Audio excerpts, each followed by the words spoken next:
Husnul khotimah itu adalah puncak daripada kehidupan. Gak ada orang hidup tanpa salah, gak ada orang hidup tanpa dosa, gak ada orang hidup tanpa berbuat yang jelek, itu gak ada. Tetapi yang paling penting adalah ending dari kehidupan. Kapan itu ending kehidupan? Yaitu pada waktu meninggal. Apa yang kita harapkan di waktu meninggal? Husnul khotimah. Itu aja. Nggak apa-apa kita banyak dosa, yang penting pada waktu mati husnul khotimah. Nggak apa-apa kita bodoh, yang penting waktu mati husnul khotimah. Nggak apa-apa kita banyak masalah, yang penting waktu mati husnul khotimah. Ini puncak dari cita-cita orang hidup. Nah, sehingga kita harus berupaya kalau satu saat meninggal dunia harus husnul khotimah, harus itu. Masalahnya kita nggak tahu kapan matinya, itu masalahnya. Ini yang agak berat ini. Kalau kita tahu matinya tahun depan, udah tobat dari sekarang, mesti husnul khotimah itu. Allah kalau kita tahu yang matinya besok seminggu lagi, tobat sekarang husnul khotimah. Cuman kita nggak tahu ini kapan matinya. Tetapi yang paling pokok adalah selalu berbuat sesuatu, targetnya di saat mati husnul khotimah. Ini terakhir. Maka monggo, ini meninggalnya almarhumah dan meninggalnya saudara-saudara kita yang lain jadikan pelajaran bahwa kita juga satu saat akan meninggal dunia, dan tetap kita berharap waktu meninggal kita semua dalam keadaan. Ini pertama. Yang kedua, hidup itu semua manusia menghadapi 5 alam. Pertama, alam ruh. Kapan itu alam ruh? Setelah Allah menciptakan langit dan bumi, kemudian Allah menciptakan ruh, belum menciptakan manusia. Ruh semua manusia yang ada di dunia diciptakan dulu oleh Allah, dan Allah bertanya. Apa kata Allah? Alastu birabbikum? Apakah kau mengakui bahwa kami Tuhanmu? Qalu bala syahidna. Iya ya Allah, kami mengakui bahwa Engkau adalah Tuhan kami. Maka setiap orang yang lahir mesti beriman, karena sudah pernah syahadat pada waktu di alam arwah itu. Qalu bala syahidna, itu namanya syahadat. Berarti setiap ruh manusia, siapapun orangnya itu sudah pernah syahadat. Maka kalau kita nggak kafir, nggak perlu syahadat lagi.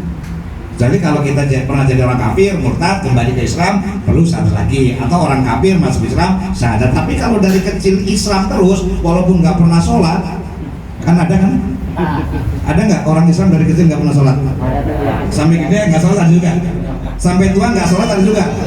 Sampai mati nggak sholat ada? Ya udah, rasain. Walaupun nggak pernah sholat, tetapi kalau belum sampai murtad nggak perlu syahadat, karena sudah pernah syahadat. Ini alam pertama. Alam kedua namanya alamul batin, di perut. Semua manusia pernah hidup di perut. Yang nggak pernah hidup di perut hanya 2, Adam dan Hawa. Tapi selain Adam dan Hawa, semua pernah di perut ibunya masing-masing. Alamul batin, alam perut adalah alam paling normal. Normal artinya apa? Nggak ada dosa, nggak ada pahala, nggak ada apa-apa. Itu alam perut. Makanya semua orang dalam keadaan di perut itu dalam keadaan normal semuanya. Tetapi secara filosofi, orang di perut itu sudah sujud. Kita lihat. Kalau punya istri lagi hamilnya sudah masuk 7 bulan, kalau normal mesti kepala sudah ke bawah. Itu artinya faqa'u lahu sajidin. Wa nafakhtu fihi min ruhi, aku tiupkan ruh. Aku tiupkan ruh, faqa'u lahu sajidin, kemudian janin itu sujud. Ini kalau normal, kecuali kalau janinnya sungsang. Nah, kalau sungsang, maka normalnya orang itu mau sujud. Orang Islam normalnya harus sholat. Kalau ada orang Islam nggak sholat, berarti kayak janin yang sungsang itu. Berarti namanya kalau bapak-bapak ya Pak Sungsang. Jadi kalau ada di RT 9 nggak sholat, itu namanya Pak Sungsang gitu kan. Karena apa? Nggak normal itu, nggak normal itu. Normalnya sujud. Nah, kemudian begitu lahir, subhanallah, lahir, ternyata bayi yang tadinya sujud begitu lahir mengucapkan Allah. Allah diucapkan. Lahir nangis, yang diucapkan pada waktu nangis Allah, Allah, Allah. Karena bayi belum punya gigi, belum bisa ngomong, belum bisa apa-apa, sehingga saking cepatnya oe itu sebenarnya sedang mengucapkan Allah, Allah. Subhanallah. Dan hebatnya bayi kalau lahir mesti tengkurap itu. Nggak ada bayi lahir terlentang, itu nggak ada. Nanya sama dukun bayi sama bidan, nanya sama bidan mesti tengkurap. Itu artinya apa? Cium tanah itu, sujud. Karena apa? Mesti sujud itu. Silakan, bisa dibuktikan. Bayi lahir mesti tengkurap, nggak ada bayi lahir dangak, itu nggak ada. Dan nangisnya wewe itu Allah. Masuk alam ketiga, alam dunia. Nah, di alam dunia ini subhanallah nih, yang Allah berfirman ahsanu amala liyabluwakum ayyukum ahsanu amala. Silahkan kau di dunia mau ngapain aja, silahkan mau ngapain aja, mau Islam boleh nggak Islam boleh, sholat boleh nggak sholat boleh, nyolong boleh, apa aja boleh, tapi setiap perbuatanmu akan dimintai pertanggungjawaban. Silakan, kita nggak sholat juga nggak apa-apa, akan diminta pertanggungjawaban. Mau mabuk tiap hari juga nggak apa-apa, yang penting besok ada diminta pertanggungjawaban mesti itu. Mau nyungsap di comberan juga boleh, mau sujud terus ibadah juga boleh. Semua perbuatan akan dimintai pertanggungjawaban, sedikit pun tidak ada yang lepas dari pertanggungjawaban. Dalilnya jelas. Wa may ya'mal mithqala dzarratin khairan wa may ya'mal mithqala dzarratin, sedikit apapun kebaikan ada pahalanya, sedikit apapun keburukan ada dosanya. Subhanallah. Maka marilah kita hidup yang harus bisa mempertanggungjawabkan pada hari kiamat nanti. Selesai alam dunia, masuk alam keempat, alam kubur. Almarhumah Ibu Hajah Sida Isa sekarang di alam yang keempat. Bapak ibu kita, keluarga kita yang sudah meninggal dunia sekarang di alam keempat. Alam kubur disebut juga dengan alam barzakh. Barzakh itu artinya dinding, itu barzakh. Di surah Ar-Rahman ayat 20 ada firman Allah, barzakhun la yabghiyan, dinding yang memisahkan kedua hal. Ini artinya apa? Barzakh adalah satu tembok, satu dinding yang memisahkan antara kehidupan dunia dan kehidupan akhirat. Barzakh, pemisah. Berarti apa? Orang di alam barzakh, di alam kubur, mereka dalam alam kehidupan, yang alam kehidupan itu pemisah antara dunia dan akhirat. Di alam kubur mati apa enggak? Hidup di alam kubur itu. Di alam kubur hidup. Kalau nggak percaya silahkan dicoba. Cara nyoba gimana? Iya. Ya. Di kubur itu hidup, jangan dianggap mati itu. Maka kalau kita lewat kuburan kan dianjurkan baca salam kan? Assalamualaikum ya ahla diyar minal muslimin wal muslimat wal mu'minin wal mu'minat. Dan kalau mereka di alam kubur lagi bagus, lagi mendapat nikmat, mereka dengar dan jawab salam kita itu. Tapi kalau yang lagi disiksa, mereka nggak akan jawab. Nah, di alam barzakh atau di alam kubur, imma bi ni'matin aw adzabin. Ada kalanya yang sedang mendapat nikmat, ada kalanya yang sedang mendapatkan azab. Kita doakan almarhumah Ibu Hajah Sida Isa sedang mendapat nikmat dari Allah Subhanallah. Semua orang di alam kubur hanya satu di antara dua, nikmat atau azab. Hanya itu. Kalau di dunia masih mendingan, kadang sedih, kadang bahagia, kadang senang, kadang susah. Tapi di alam kubur hanya satu di antara dua, nikmat atau azab. Subhanallah. Ada dua hal yang menyebabkan orang akan sering disiksa di alam kubur.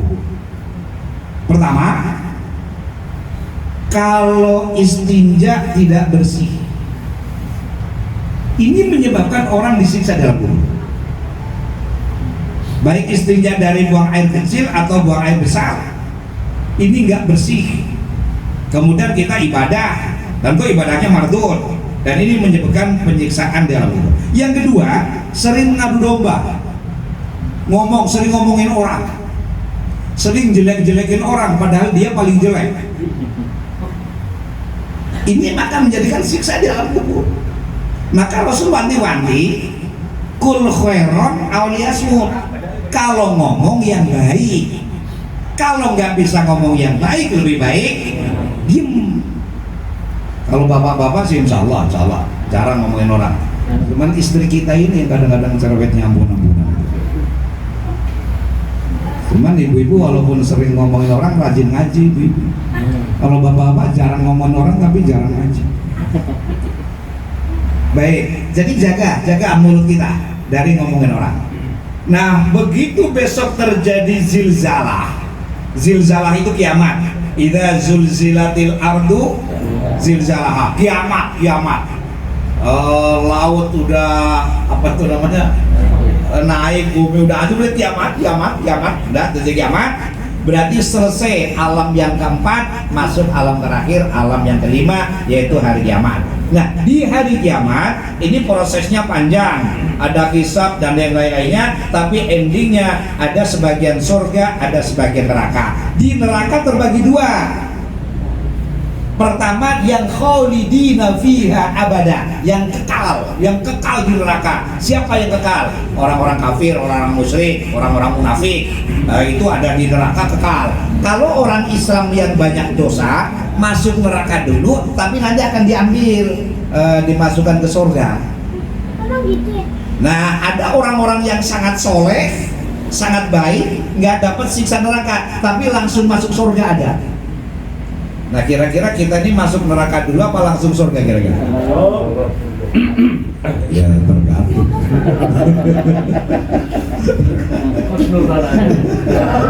Tergantung. Tapi khusnudnya jangan terlalu pede. Intinya apa? Bisa kita langsung ke surga, bisa. Selama kita bisa memperbaiki diri dan ending akhir hayatnya husnul khotimah, bisa.